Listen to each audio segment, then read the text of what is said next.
Editorial by Carl Phnom Penh, October 23, 2024. Thank October 23rd. Thank peace. 33 years following the Paris Peace Agreement, Cambodia and its peoples have really enjoyed what they have today, which is so far different from the past Khmer Rouge regime. On October 23, 2024, we celebrate this historic day, bringing an end to internal disputes, restoring national unification, liberal multi-party democracy with the promotion of human rights and a constitutional monarchy. A record of today achievement has been derived from great merits and the first historic meeting between the late King Father Norodom Sihanouk and Samdech Techo Hun Sen at Phirian Tardenois on December 2nd to 4th, 1987 and the latter at Saint-Germain-en-Laye, December 20th to 21st, 1988 in the Republic of France. Both national heroes put in enormous efforts to seek for national unity before the Paris Peace Agreement was signed on October 23, 1991 by the four parties in conflict and by the 19 signatory states.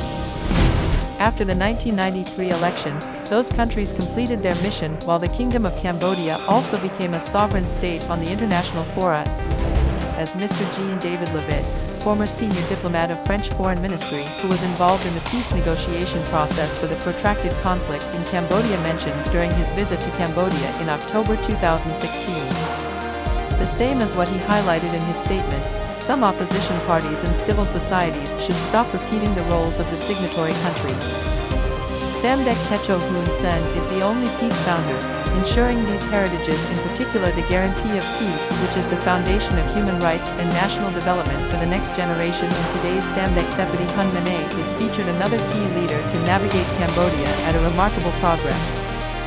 Article 15 of the Paris Peace Agreement states that all persons in Cambodia and all Cambodian refugees and displaced persons shall enjoy the rights and freedoms embodied in the Universal Declaration of Human Rights and other relevant international human rights instruments.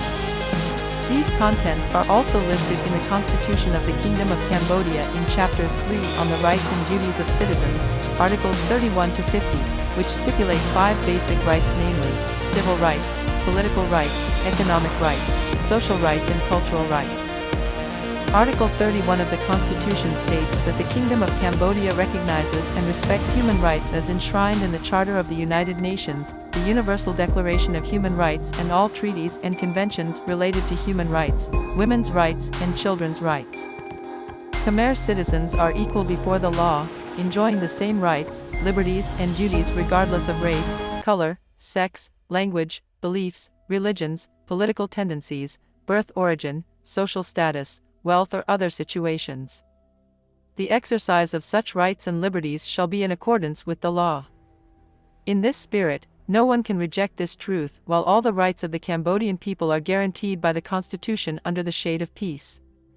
Yet, if we look at the war in Gaza, Mr. Didier Fawcett, professor at Princeton and professor at a French secondary school, said on October 13, 2024 that the Western world will have no more lessons on human rights to give to the rest of the world.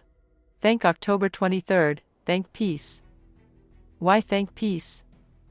The word, thank peace, has been solemnly applauded by the Cambodian people both locally and externally, as well as the people of the world, and particularly in 2023, Mr. Antonio Guterres, UN Secretary-General, has launched a phrase, New Agenda for Peace, outlining the vision of how the international community can prevent conflict and make peace more sustainably effective while the world is experiencing unprecedented and severe crises.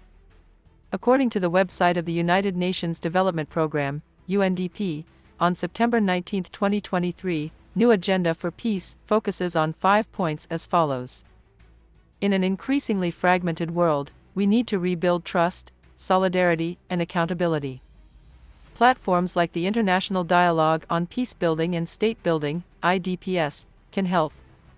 Supporting national ownership of prevention is more critical than ever. New solutions require a new voices at the decision-making table. Inclusivity is paramount for peace to be achievable and sustainability.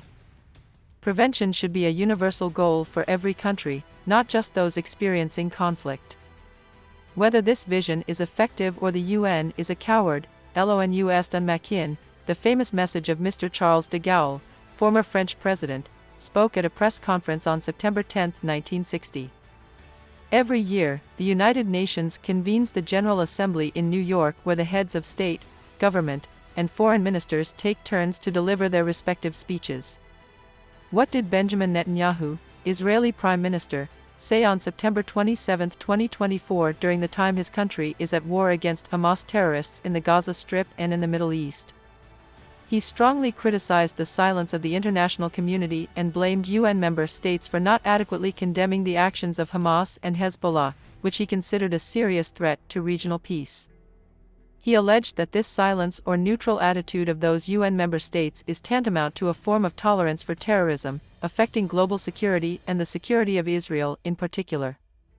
The author really wonders why Benjamin Netanyahu dared to use these aggressive tones, blaming those participating countries and they just sat and quietly listened to his blames, or because Israel has a big brother, the United States, behind? No one could really believe that the war between Israel and Hamas could erupt like this, as Israel has only had peace for 50 years sharp since October 7, 1973.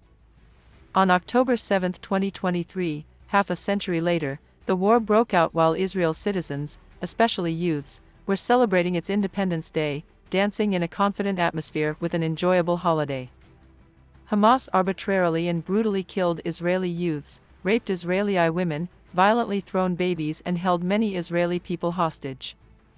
For more than 2 years, the war between Russia and Ukraine has erupted at the gates of Europe, bringing about the unity of the 27 EU member states, since the flames of war have spreaded next to its countries and the war will surely spread to their homes if no solution is in place.